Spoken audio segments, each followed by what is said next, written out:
Hey guys, DEK here with DEK Star Wars and the DEK Review Show. So this is a spoiler-free review of The Mandalorian, Season 2, Episode 7. This one is titled Chapter 15, The Believer.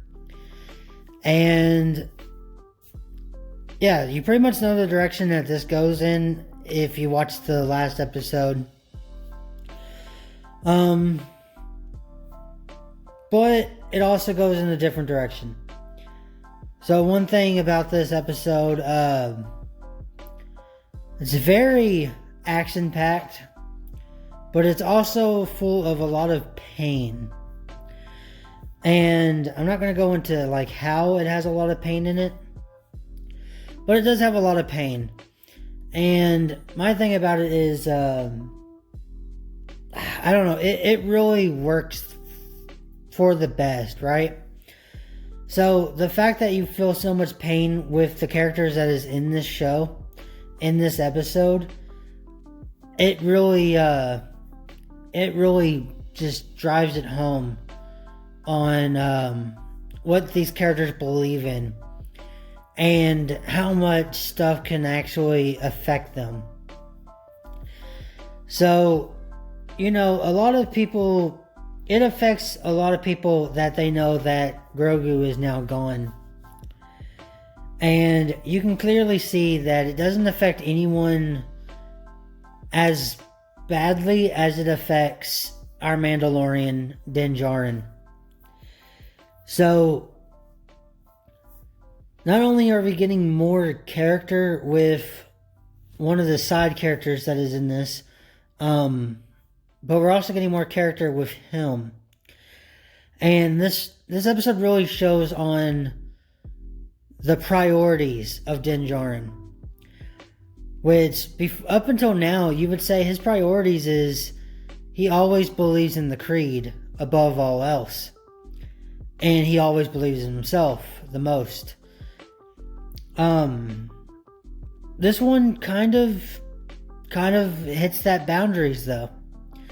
It's one of those things where it's like, would you sacrifice the Creed if it meant finding Grogu and bringing him safety?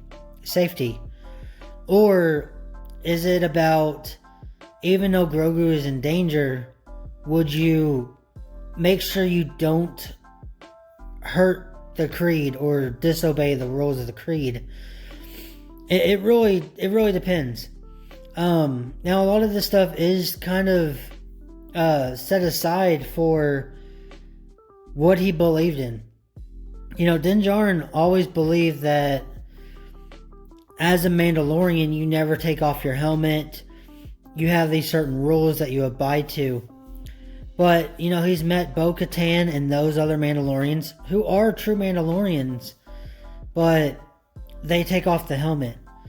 And then he met Boba Fett, who is also a true Mandalorian, son of Jango Fett, which is a Mandalorian from and trained from Conquer Dawn. He was a foundling, like Din Djarin is a foundling, and they didn't even wear the armor. And now that he has the armor, he doesn't always keep the helmet on. So, you have these other Mandalorians that kind of impact not only what Din Djarin feels about the Creed, but also how, like, if the rules he's following are actually supposed to be the rules. So one thing we haven't seen yet is how, if Din Djarin's crew, the other Mandalorians that he is with, what would happen if they've seen Boba Fett? Because if you haven't seen the previous episodes, the Mandalorian Din Djarin is a foundling for Death Watch, and that is why his rules are different than the traditional Mandalorians or the more known Mandalorians, because it's a rule that is based off of the ancient ways of Mandalore However, that rule was no longer in effect, but Death Watch, being true Mandalorians and wanting to follow their ancestors and how Mandalore used to be ruled, they follow all the old rules. And they keep that kind of tradition. So it really depends on we're really going to see if Mandalorian actually makes that way, where is he going to stop being Death Watch? We'll have to find out later on. So this episode really pushes the boundaries on what's more important, the Creed or Grogu. And we see just how important it is. And that's one of the things that's in this episode is a lot of questions. So it's a lot of pain and a lot of questions. So do you always follow the rules? Or will you put them aside if something important, if the shit hit the fan, what would you do? It's like real life though too.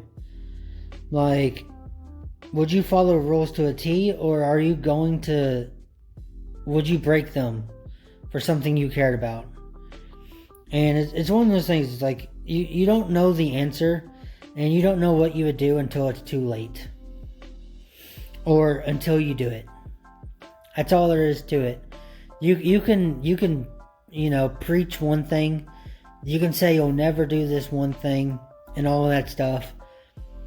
But if push came to shove and you had to, who knows? You might have.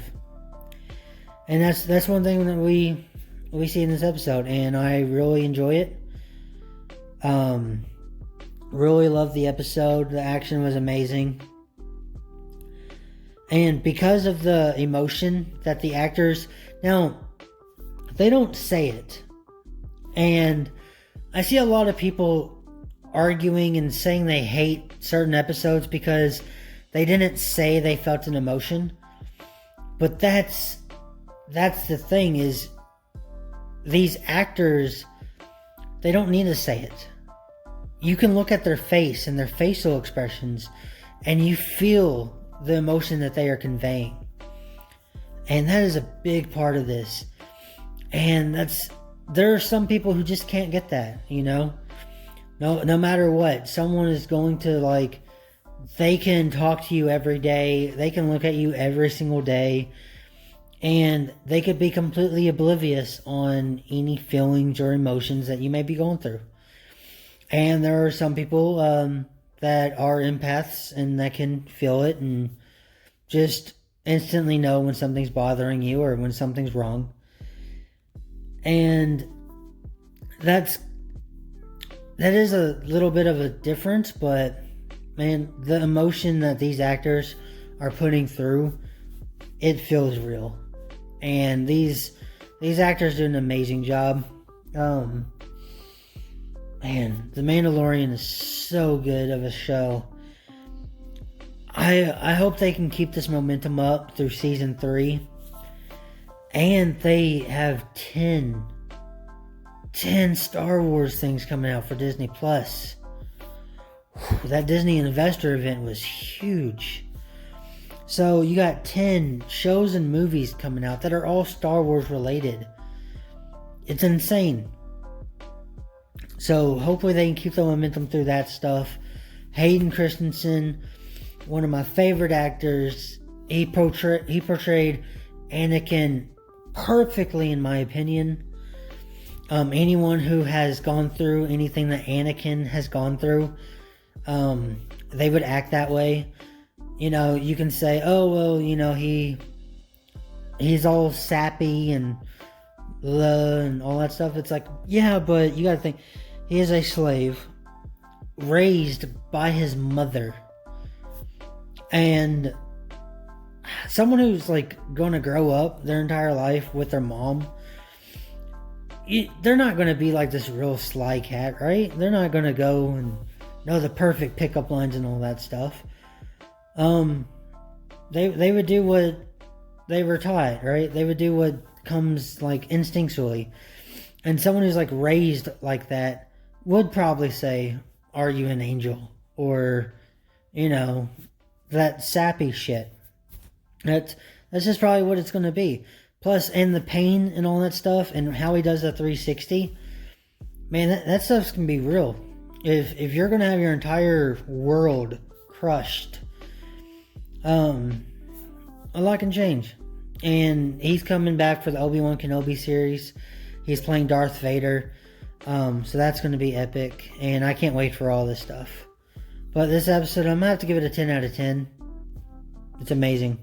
That's all there is to it. I liked it.